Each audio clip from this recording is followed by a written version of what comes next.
નમસ્કાર, હું છું માર્ગી. આપની સાથે હેડલાઇન્સમાં જોઈએ કેટલાક મહત્વના સમાચાર. અમેરિકા અને ઈરાન વચ્ચે ફરી એકવાર ભયાનક રીતે તણાવ ભડકી ઉઠ્યો છે. અમેરિકી સેનાએ હોર્મુઝ પાસે કાર્ગો જહાજ પર થયેલા ડ્રોન હુમલાના જવાબમાં ઈરાનના સૈન્ય મથકો પર હવાઈ હુમલા કર્યા છે, જેની ગણતરીની મિનિટોમાં જ ઈરાનની IRGCએ જવાબી કાર્યવાહી કરતા અમેરિકી સૈન્ય ઠેકાણાઓને નિશાન બનાવ્યા હોવાનો દાવો કર્યો છે. આ હુમલાથી મધ્ય પૂર્વમાં ભારે હાહાકાર મચી ગયો છે. ફિફા વર્લ્ડ કપ 2026માં ગોલ કરવાનો નવો ઐતિહાસિક રેકોર્ડ સર્જાયો છે. આ પ્રતિષ્ઠિત ટુર્નામેન્ટમાં અત્યાર સુધીમાં કુલ 117 ગોલ થઈ ચૂક્યા છે, જે ફિફા ઇતિહાસમાં સૌથી વધુ છે. આ અગાઉ 2022ના કતાર વર્લ્ડ કપમાં સૌથી વધુ 172 ગોલનો રેકોર્ડ નોંધાયો હતો. ખાસ વાત એ છે કે આ વખતે પહેલીવાર 48 ટીમ્સ ભાગ લઈ રહી હોવાથી ગ્રુપ સ્ટેજમાં જ આ જૂનો રેકોર્ડ તૂટી ગયો છે. મહારાષ્ટ્રના રાજકારણમાં એક અત્યંત રસપ્રદ વિડીયો વાયરલ થયો છે, જેમાં કટ્ટર વિરોધી ગણાતા નેતાઓ એક જ ફ્લાઇટમાં સાથે મુસાફરી કરતા જોવા મળ્યા હતા. મુંબઈથી નાગપુર જતી ફ્લાઇટમાં શિવસેના યુબીટી પ્રમુખ ઉદ્ધવ ઠાકરે અને મુખ્યમંત્રી દેવેન્દ્ર ફડણવીસ સાથે હતા. આ સફરમાં સંજય રાઉત બરાબર ફડણવીસની પાછળની સીટ પર બેઠા હતા. ઉદ્ધવ અને આદિત્ય ઠાકરે નાગપુર રેલી માટે, જ્યારે કે ફડણવીસ વતન જઈ રહ્યા હતા. ચીનની રાજધાની બેઇજિંગની 108 માળની સૌથી ઊંચી ઇમારત સિટિક ટાવર સાથે ગઈકાલે સાંજે 6 વાગે એક નાનું વિમાન ટકરાયું હતું. કાર જેવડું આ વિમાન અથડાતા મોટો ધડાકો થયો હતો અને બિલ્ડિંગના કાચ તૂટી ગયા હતા. પોલીસે ઘટના સ્થળની આસપાસ ઘેરાબંધી કરીને લોકોને વિડીયો ડિલીટ કરવા દબાણ કર્યું હતું. આ ક્રેશ અકસ્માત હતો કે હુમલો તે હજુ સુધી સ્પષ્ટ નથી થયું. ગુજરાત ATSએ અમદાવાદના શાહીબાગ પાસે નમસ્તે સર્કલ પરથી ટ્રાવેલ્સ બસમાંથી ₹8.32 કરોડની પ્રતિબંધિત ટ્રામાડોલ દવાઓનો જથ્થો ઝડપી પાડ્યો છે. પોલીસે 6 મોટા બોક્સમાંથી 2.8 લાખ ટેબ્લેટ જપ્ત કરીને મેડિકલ સ્ટોકિસ્ટ પરેશ જૈનની ધરપકડ કરી છે. આરોપી અંકલેશ્વરની પોતાની કંપનીમાંથી ખોટા બિલ બનાવીને આ દવાઓનો જથ્થો રાજસ્થાન મોકલતો હતો. આ મામલે એજન્સીઝ તપાસ કરી રહી છે. અમેરિકા અને ઈરાન વચ્ચે સીઝ ફાયર કરાર હોવા છતાં સ્થિતિ ફરી બગડી છે. અમેરિકી રાષ્ટ્રપતિ ડોનાલ્ડ ટ્રમ્પે મીડિયા સમક્ષ ઈરાનને ગંભીર પરિણામો ભોગવવાની ચેતવણી આપી છે. ટ્રમ્પે જણાવ્યું કે ઈરાન દ્વારા ગઈકાલે 4 વખત ફાયરિંગ કરવામાં આવ્યું હતું, જેમાંથી 3ને તેમણે નેસ્તોનાબૂદ કર્યું હતું. આ હુમલામાં એક ખૂબ જ કિંમતી જહાજને સામાન્ય નુકસાન પહોંચ્યું છે. ઈરાને આવી ભૂલ ન કરવી જોઈએ એવી તેમણે ચીમકી ઉચ્ચારી હતી. અલ નીનોની અસરને કારણે ગુજરાતમાં ચોમાસું ખેંચાતા ચિંતાજનક સ્થિતિ સર્જાઈ છે. જૂનના અંત સુધીમાં સામાન્ય કરતાં 74% ઓછો વરસાદ નોંધાયો છે, જેનાથી ખેડૂતોની વાવણી અટકી પડી છે. અત્યારે રાજ્યના 207 જળાશયોમાં માત્ર 47.13% પાણી બચ્યું છે, જેથી પાણીની તંગીનું સંકટ તોળાઈ રહ્યું છે. સરકાર પીવા અને સિંચાઈ માટે નર્મદાના નીર પર નિર્ભર છે. સરકારે હવે આગોતરું આયોજન શરૂ કર્યું છે. સાઉદી અરેબિયાએ ઓઇલ ઇકોનોમી પર નિર્ભરતા ઘટાડવા માટે રિયલ એસ્ટેટ સેક્ટર વિદેશીઓ માટે ખોલ્યું છે. સાઉદી પ્રોપર્ટીઝ ડિજિટલ પોર્ટલ દ્વારા હવે પ્રવાસીઓ ઓનલાઈન અરજી કરીને પ્રોપર્ટી ખરીદી શકશે. જાન્યુઆરી 2026ના કાયદાથી ત્યાં વસતા 24 લાખ ભારતીયોને સીધો ફાયદો થશે. જોકે મક્કા અને મદીનામાં પ્રોપર્ટી ખરીદીના નિયમો કડક રહેશે. વર્ષ 2034 સુધીમાં Saudi real estate market ₹13 lakh crore થવાનો અંદાજ છે. Akshay Kumar starrer film welcome to the jungle A box office પર પહેલા જ દિવસે જબરજસ્ત ઓપનિંગ મેળવી છે. સેકનિલ્ક રિપોર્ટ અનુસાર આ મલ્ટી સ્ટારર કોમેડી ફિલ્મે તેના પ્રથમ દિવસે જ ₹15 કરોડનું શાનદાર પ્રદર્શન કર્યું છે. આ ઉપરાંત પેઇડ પ્રિવ્યુમાં કમાયેલા ₹3.75 કરોડ ઉમેરાતા ફિલ્મનું ભારતમાં કુલ નેટ કલેક્શન ₹18.75 કરોડ પર પહોંચી ગયું છે. વીકેન્ડમાં કમાણી હજી પણ વધવાની અપેક્ષા છે. દક્ષિણ અમેરિકી દેશ વેનેઝુએલામાં 25 જૂનના 2 આંચકા બાદ શનિવારે ફરી 4.9ની તીવ્રતાનો ભૂકંપ આવ્યો છે, જેના કારણે લોકોમાં ભારે દહેશત ફેલાઈ ગઈ છે.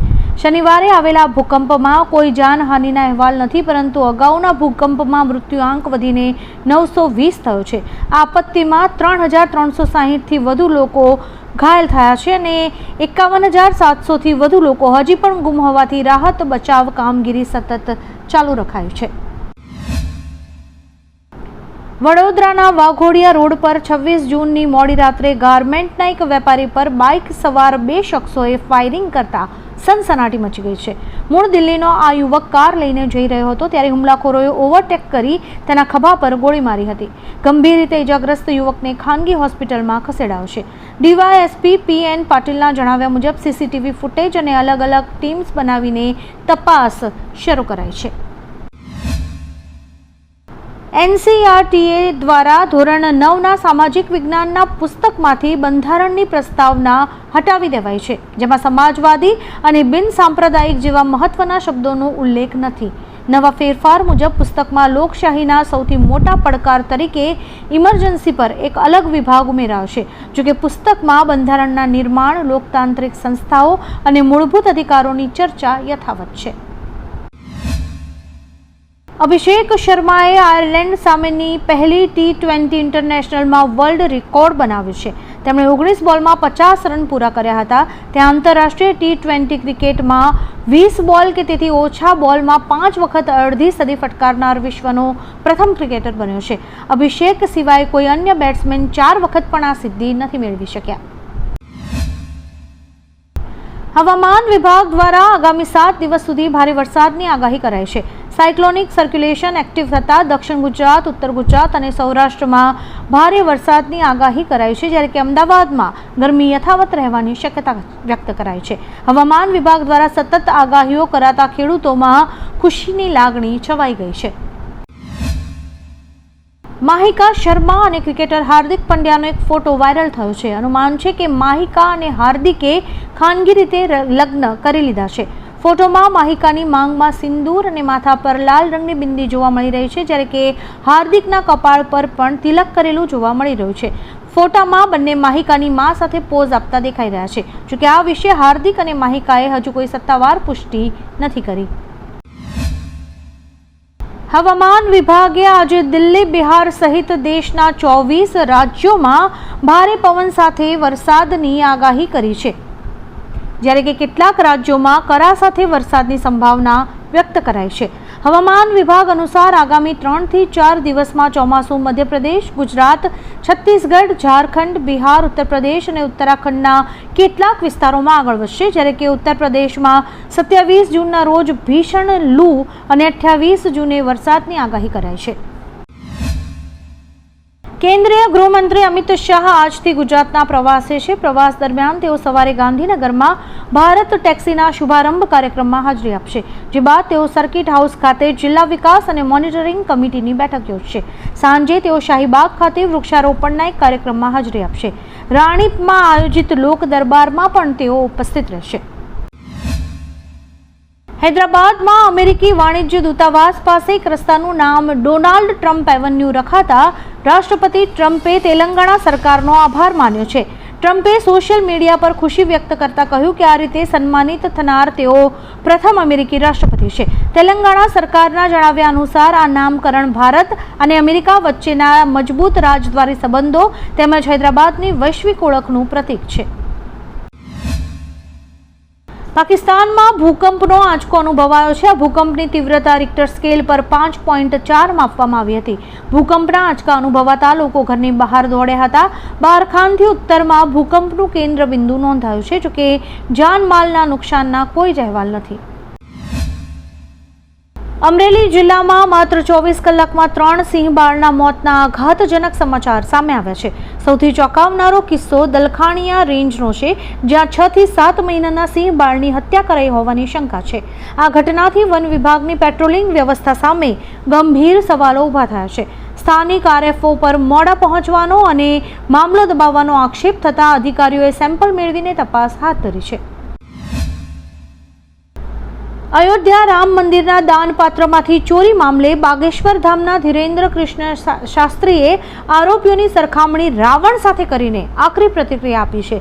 તેમણે કહ્યું કે આ લોકોએ કરોડો ભક્તોની આસ્થા ચોરી છે. આ હાઈ પ્રોફાઇલ કેસમાં 8 આરોપીઓની ધરપકડ કરાઈ છે.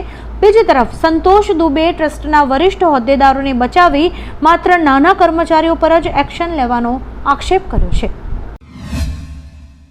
પોપ સ્ટાર ટેલર સ્વિફ્ટ તેના બોયફ્રેન્ડ ટ્રેવિસ કેલ્સે સાથે ટૂંક સમયમાં લગ્ન કરવા જઈ રહી છે. ન્યૂયોર્કના મેડિસન સ્ક્વેર ગાર્ડન આસપાસના રસ્તાઓ બંધ કરવાની મંજૂરી મંગાતા આ ચર્ચા હવે જોર પકડી રહી છે. આગામી 3 થી 5 જુલાઈ દરમિયાન યોજાનારા ગુપ્ત લગ્નમાં 1000થી વધુ મહેમાનોને આમંત્રણ અપાયું છે, પરંતુ સરપ્રાઇઝ રાખવા માટે કોઈને પણ હજુ સુધી લગ્નનું ચોક્કસ સ્થળ જણાવવામાં નથી આવ્યું. આવા જ કેટલાક રસપ્રદ સમાચારો નિહાળવા માટે અમારી YouTube ચેનલને લાઇક, શેર અને સબસ્ક્રાઇબ કરો અને જોતા રહો હેડલાઇન્સ.